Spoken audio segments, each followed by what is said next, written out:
I am so excited to finally start working on my new writing project. I've brainstormed ideas, created characters, and outlined my novel, and I'm ready to see if all that planning is going to make the writing process a lot easier, especially compared to the other projects that I started and never finished. But once I've written for at least a month, I'll let you all know how much the outline is actually helping my writing. But for now, I'm ready to just start working on chapter 1.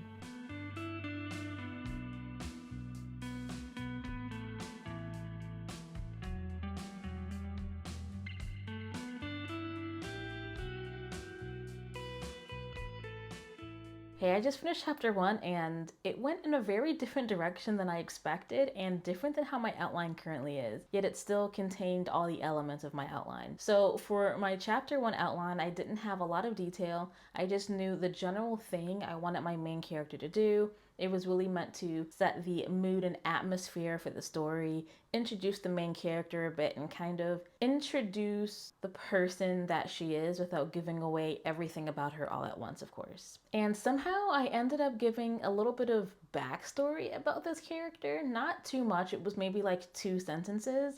And I have no idea where that information came from, and I'm gonna add that to my outline. Because one thing I wanna do is if my story starts to deviate from my outline, I wanna make those changes to my outline, because then I want to be able to look back on something when I start my future drafts and know what has happened in my story. But yeah, overall, I'm really happy with how this first chapter went. It ended up being longer than I expected it to be. I almost wanted to keep going, but for me, I really want this first chapter to be the shortest chapter. I want it to be something that when you first read it, you're interested right away, hopefully, and it's not too long. You kind of get to the end of the chapter wanting to go to the next one. So my goal is to have a shorter first chapter than what the rest of the chapters will be. But since this is only my first chapter, it's kind of too early to know exactly how that's gonna go. I might change my mind as I go. One thing that I really love about the current outline that I have is that while each chapter does have multiple scenes written for it, especially if it's a bigger chapter, I feel like I still have a lot of room for discovery writing, and that is definitely what I did in chapter 1.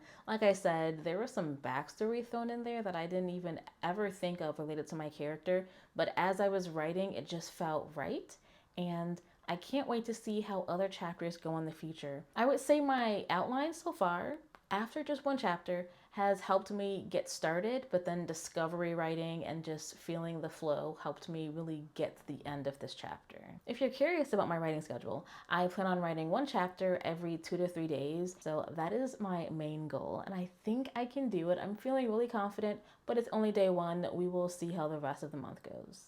Okay, it's been a couple days since I finished chapter 1, and I actually finished chapter 2 earlier today, so I am right on track, even though I did take the last 2 days off of writing because I was doing a lot of reading.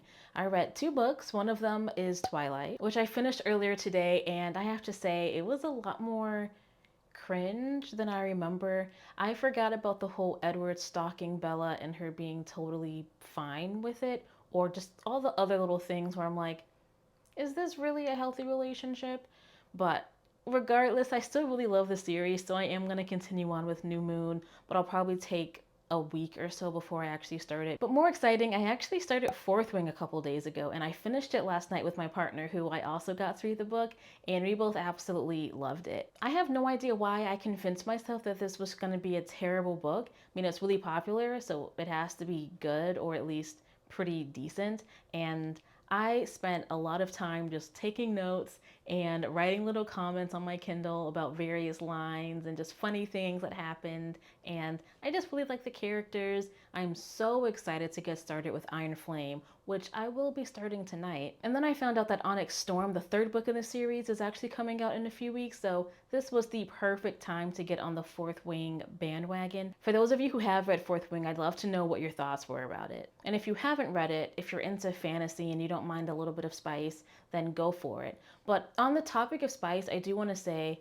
it wasn't as spicy as I expected it to be based on some of the things that I heard. I wasn't necessarily hoping for more spice, but I was surprised that there wasn't a lot just because so many people said that there was a lot. But I also read Haunting Adeline a few weeks ago, so that was just kind of all spice. Maybe it just depends on how much spice you've read in the past, but I just expected this to be nonstop spice. Didn't really happen till kind of like the end of the book, which was fine with me. Okay, so back to chapter 2. So similar to chapter 1, I added things that were not part of my outline that I think just enhanced the story. For example, there was this interaction between two characters, and we really see more of the main character's personality, which I don't think is a bad thing. I think it's just adding more depth to my character. One thing that my chapter 2 outline does have was a beginning, middle, and end for how I wanted the entire chapter to go. So that was nice, but the difficult part was getting all of those pieces to fit together. So I knew how the chapter should start, but I was having a hard time getting it to the middle. Then once I got there, I had a hard time getting it to the end because it felt a little bit choppy and like there wasn't a good flow. So one thing that really helped me was envisioning myself as the main character, thinking about the environment that she's in, what she was just doing, who she was just talking to, how that made her feel, just really getting in her head. And then after that, the words just started to flow. Also, I want to add that going to the live stream earlier with Cody, Natalie, Tay, and Riel was really helpful. I got about half the words I wanted to get written done during that live stream. So I will definitely be going to more live streams this year as long as people are hosting them. Another thing I'm kind of struggling with that I've never really had an issue with in past writing projects is editing as I go. Usually I have no problem with writing some crap down on the paper or on the page and then just continuing on. But this time, I think I have an idea of the voice I want my book to have. And so when I write a line that doesn't really align with that voice, I immediately want to rewrite it. So far, that hasn't stopped me from hitting my writing goal each day. However, if I do start to see that it's setting me back because I'm so focused on making it perfect instead of getting it done, I'm gonna have to stop that because I have deadlines that I am determined to reach this year. But overall, the first week of the new year has been really great so far. I've done lots of reading and lots of writing. Okay, so now in terms of the goals I have for January, I want to finish Act 1 and half of Act 2, and then I also want to read Iron Flame, Onyx Storm, and New Moon. And I'm curious to know what your reading and or writing goals are for this month.